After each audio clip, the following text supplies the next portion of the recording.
everyone, and welcome back to Line Change, the NHL betting podcast from the Action Network. My name is Michael Leboff, and joining me, as always, are Tim Kalinowski and Nick Martin.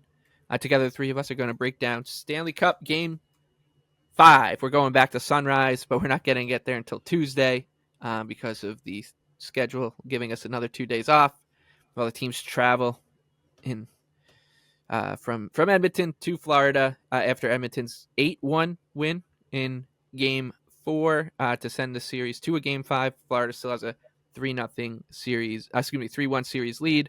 They are minus 1,200 to lift the trophy. Edmonton is plus 720, and the odds for Game 5 are Florida as a minus 134 favorite, Oilers plus 114, total of 5.5. Nick, what are your thoughts here going into Game 5?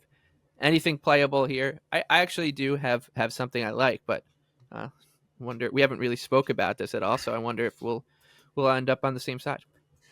Well, I mean, in general here, if this thing goes 7, I might be able to squeak out one winning pick. So we'll see. I'm hoping to do it on this game, but it's been a really tough final for me. So I think this is another one in terms of sides. There's good cases for both, but I'm leaning towards the Panthers finding a way. It felt like to me, as amazing as the Oilers were, and as much as you could say that they could have been better off than 3-0. Felt like the Panthers kind of fell apart defensively, obviously, and that was kind of just their worst game. Everything snowballed after the 2 quick goals.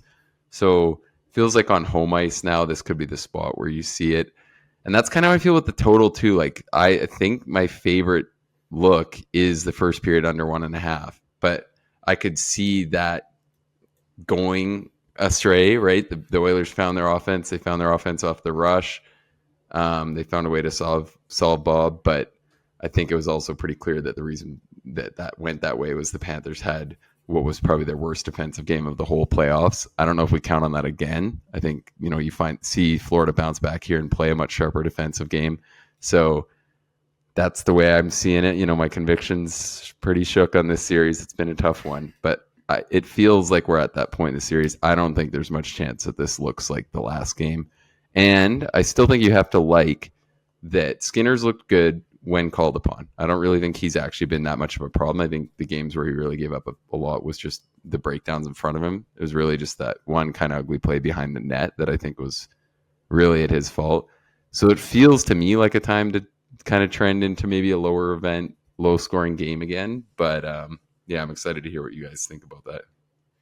Yeah, going into this Game 5, it's for me, because I have my Panthers ticket, and then because I have over 5.5 games, I'm a little conflicted here. I kind of guess I have I'm fine with whatever result in terms of this side. Would I panic a little more with my Florida ticket? Yes, absolutely. But I think aside from everything, I would just caution you, if you're handicapping this Game 5, just look at Game 4 as an Oilers 3-0 win. I don't think you should play into the fact that what the margin was. Like, this is an aggregate, right, Leboff? This isn't soccer where, you don't get more because you put up more goals in one certain game. And I think that Florida, to continue that tennis analogy from last episode, just said, oh, you know what? We're up 2 sets love. You're up 4-0 in the third set. You can take this one. We'll see in the next set. Like, I really think that's kind of what, and that was evident, right? With kind of the way Florida, I felt like mailed it in once it was out of reach there. And so when you're looking in this game, that's the first, bit of caution I would give you. And then on top of that, I think your inclination, Nick, is right with the first period under. I'm contemplating the total for the game under.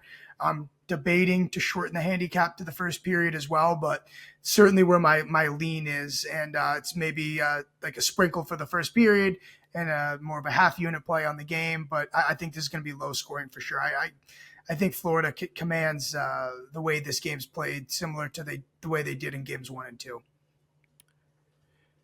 Okay. So as I said, we didn't really talk about this beforehand, but my favorite bet for this game is a first period to end scoreless to end 0-0, because I do think we're heading into that territory now.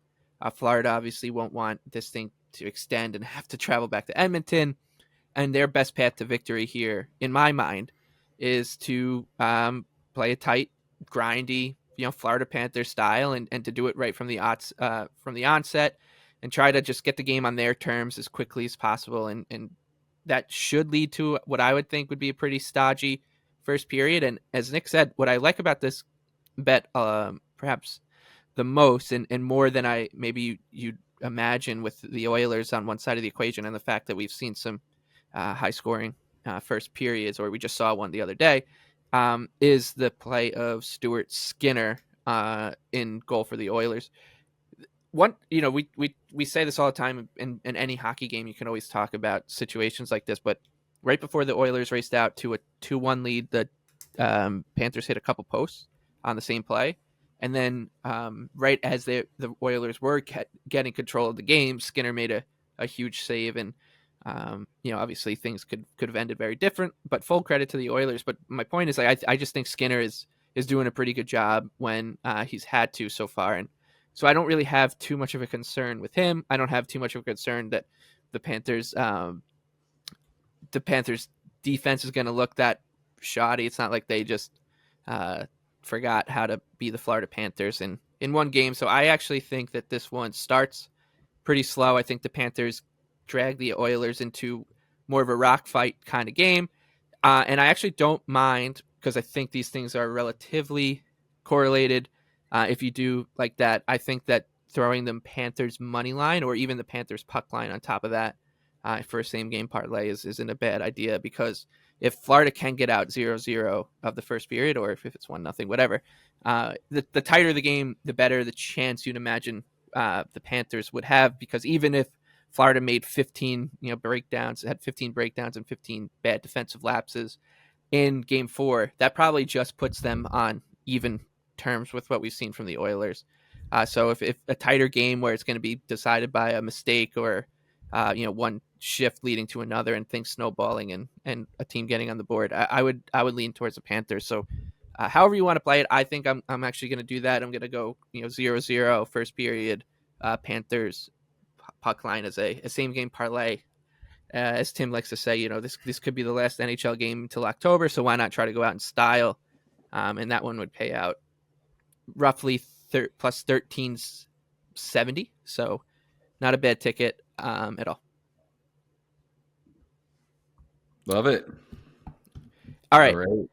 So most of us are expecting a tight game. Nick and I are shading towards the Panthers. That would lead us to a Conn Smythe winner, probably coming from the Panthers. You're starting to hear some murmurs about can McDavid win it if the Oilers lose. I don't think he could win it if the Oilers lose in 5. If you think this, let me put it this way: if you think this thing could go Game 7, to a Game 7, I would definitely play the McDavid Conn Smythe odds rather than Panthers exact score line or Oilers plus a game, and whatever you would do it. Because I think if this does go 7, there's a very real chance McDavid wins the Conn Smythe if the Panthers win at 7 as a loser. But Nick, you had some thoughts here as the odds have adjusted now off of that 8-1 win for the Oilers. Sergei Bobrovsky, who was minus 550 at some places before the game, is now down to minus 110. Barkov is the second favorite at plus 125. And then it's McDavid at plus 750, and there's no reason to go into anybody else. Buckle up, folks. Yeah, so here comes the little rant on a lot of subjects. So first off, most important betting information is that if I didn't have a position at all, I honestly think you can bet. Bob's at minus 110 on Bet365. I think you can play that despite the fact that I think Barkov is worthy. I can't wrap my head around 8-1 win when the team just got demolished, meaning that much. Like it's so stupid, and it's such a comment on the lack of nuance towards the whole race. If odds makers are actually accurate to think it moves the needle that much, that Bobrovsky just got tanked in one game. I think Barkov deserves to win it. I'm pumped to see this adjustment because now I think it's a good opportunity to hedge some off. I wouldn't always advocate doing that, but I think we're getting a good number to hedge off if you have a 30-1 Barkov ticket.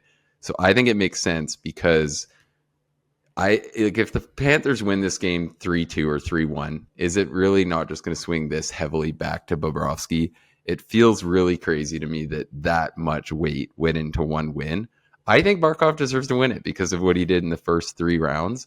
But if people were this right that the vote was going to go in, like if he was worthy of being minus 550 entering that game, then he's still worthy of being minus 550. Barkov had a bad night. His team was horrible. I think maybe the only thing that it made more obvious was just that if the Panthers played a bad defensive game, Bob was human. But all in all, it feels like that's probably a bit of an overreaction. I think minus 110 is probably pretty good. We just saw how much one game means. So, maybe Barkov puts some points up, has a good game, but chances are it's more likely it's like a low scoring win. So I think it's a good opportunity to hedge out some if you have a good Barkov position, or if you want something on this game. I feel like minus 110 is pretty decent. I think, if you see a low scoring Panthers win, it feels like we've just seen how much that's going to mean to the race. So, yeah. But I thought it was insanity watching the live Conn Smythe odds during that game. And it was just like every Oilers goal. It's just Barkov was creeping up and creeping up. And then it got to a point where Barkov was even favored on most sites, which was pretty nuts. But, I mean, good for us. I think this just gives us a good opportunity to try to get something if you've been someone who followed all playoffs, because now they are priced probably how they're supposed to be. So it was the most bizarre thing, Nick, because it was validating, but at the same time irritating. Like, it was validating. It was so irritating to me because I was like, this is so dumb. Like, him getting lit up this one time actually means this much. Like, that's how it should move if it was finals MVP, right? Yeah, yes. That's the way I think about it. It was pretty nuts.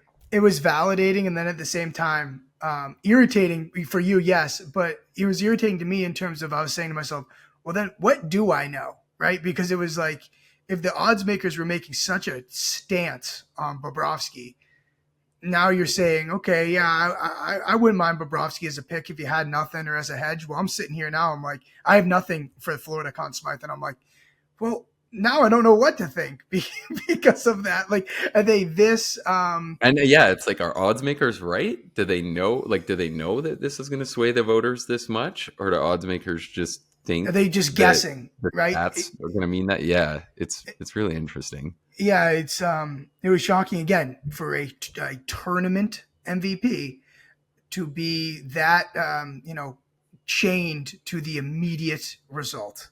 And again, when both guys weren't great in that night. So, like, based off that, we wanted Bob to stay in and wear all 8 goals. Like, apparently that would have probably helped us. Exactly. It was mind blowing. So I'll take your advice, but I'm staying away from what's going on with this Conn Smythe because, again, I got more confused than short term validation on the matter. It also is a comment on why it's such a fun market to bet on from like the get go here, and why we talk about it so much, and why a lot of people who are your conclusion's fun. Yeah, like but like it's because it doesn't make sense, and like you can find, like Nick's been talking about Barkov, the numbers not making sense for what 6-7 days in a row now, and it took one period basically for that to hold weight. And I mean, we saw it last year with Eichel and Marchessault. Like, what was Eichel's number going into Game 5? 25 to 1. 25 to 1. It came down a lot that day. Yeah, exactly. So like, and I think that situation is a little, obviously a little different, but the point is, like, it feels like the books take a stance on it. Probably, obviously it has a lot to do with money coming in and all that. And then something happens, or if someone starts to realize, put things together, a conversation happens, like, wait a minute, Jack Eichel's like been a monster this entire postseason, and then one bet comes in, and all of a sudden other people start to connect the dots, and it's a bizarre market compared to other ones, and it, obviously only pops up from April to June, so it's fun to play into. I do think that at this point I'm kind of resigned to the fact that if Florida wins this series, in almost any fashion, barring another crazy thing like we saw in Game for it will be Bobrovsky, just from how I feel like everything seems to be trending. But who knows at this point? And Yeah, it's so close. I mean, that's the other thing is it seemed pretty clear that the movement wasn't based off what was happening in the market because all day Barkov leading into that game 4 came down a touch. And I right, had really followed, like, I was reading athletic articles written by people who have votes and stuff like that because I was like, okay, am I this off? And it did feel like entering the game that the prices should have just been different. But it wasn't until the end of the first period that the prices moved. So I think that probably tells you that it yeah. was based off just the result and not the market. And I'm pretty sure. So like the way it works as well is that and we'll end here, and I don't mean to go into anything like this, but to add to the bizarreness nature of the whole thing is, I'm pretty sure the way it works is any elimination game, they go around the press box and they ask everyone, whoever's submitting their votes, and I'm sure people You have could to do it email online for 10 with minutes left. 10 minutes left in the game. So